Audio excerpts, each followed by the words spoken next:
9 out of 10 American flamethrower operators in the Pacific never came home. It wasn't bad luck, it was the job itself. Strapping 70 pounds of pressurized fuel to your back made you the most obvious target on the battlefield.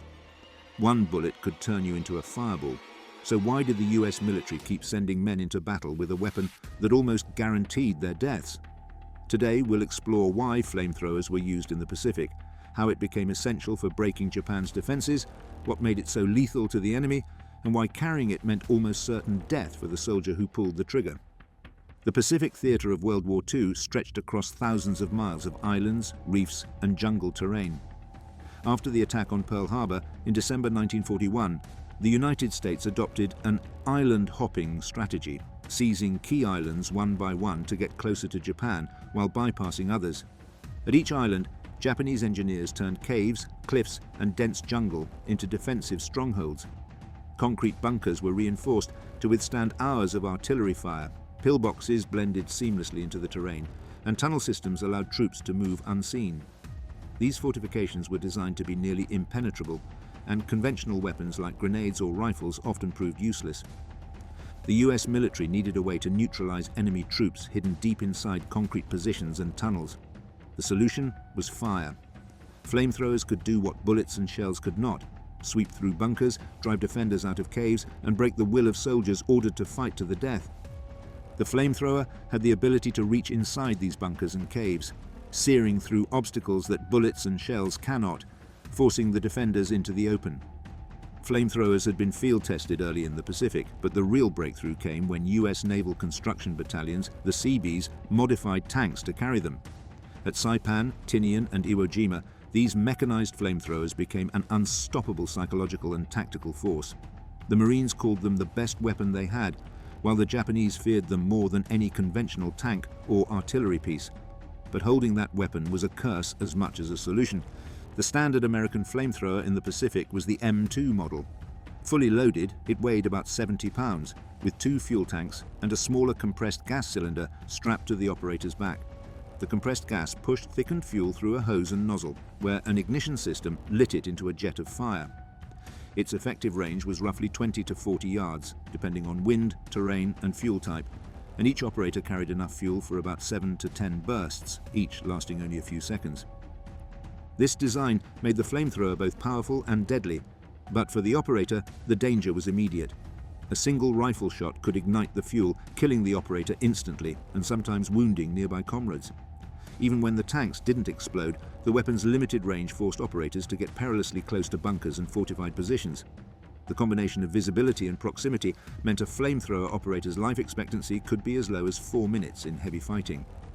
Despite the extreme danger of carrying a flamethrower, using standard firearms simply could not make a breakthrough on the Pacific battlefield because, as we mentioned earlier, it was filled with caves, cliffs, dense jungle, and coral ridges.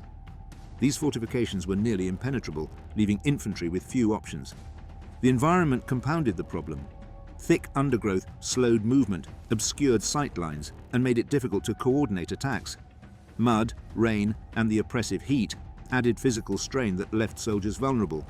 Every advance was a negotiation with terrain designed to favor the defender, while every step carried the risk of triggering hidden traps or revealing the attacker's position.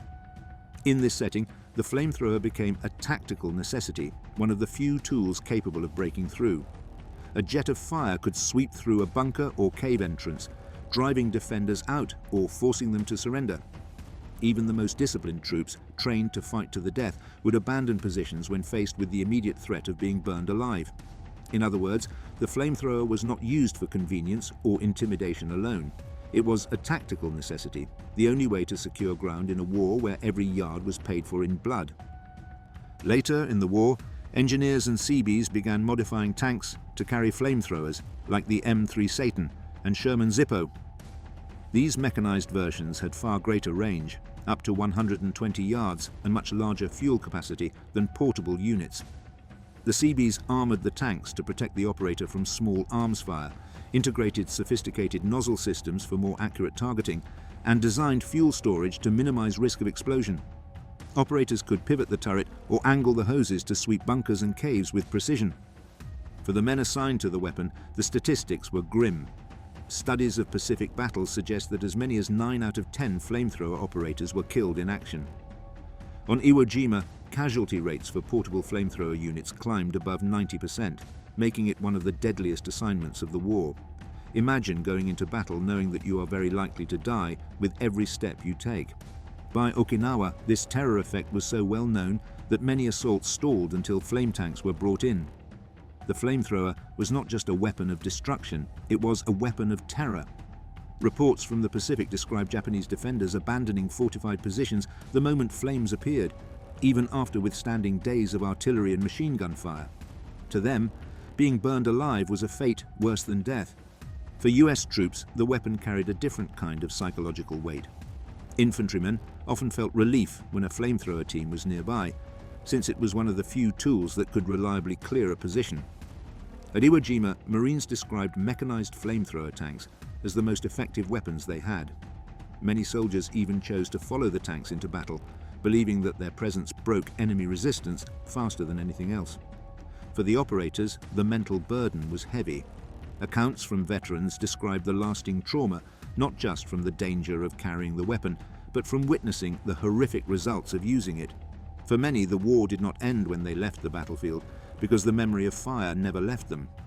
The later CBH-1 and H-2 models refined the system even further, with nozzle adjustments that allowed crews to direct or widen the flame for maximum effect, details that made the tanks even deadlier in close-quarters assaults.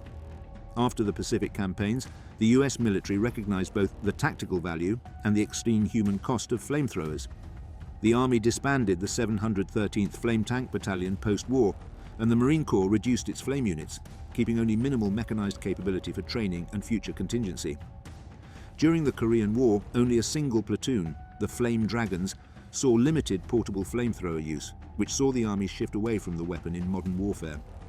The flamethrower was a weapon of immense power, yet it demanded a price almost no other battlefield role required. Mechanized or portable, it turned ordinary soldiers into high-risk specialists, saving lives at the cost of those who wielded it. Across the Pacific, the operators faced almost certain death, and the scars, physical and psychological, lasted long after the islands were secured. Flamethrowers show the brutal calculus of war. Every tactical advantage carries a human cost, and every innovation can come with deadly consequences. They were a tool of both necessity and tragedy, leaving a legacy of bravery, sacrifice, and strategic effectiveness shadowed by loss. Was the use of flamethrowers an unavoidable reality of Pacific combat, or a choice that demanded too much from the men who carried them? The answer isn't simple, but reflecting on it helps us understand the harsh realities of warfare.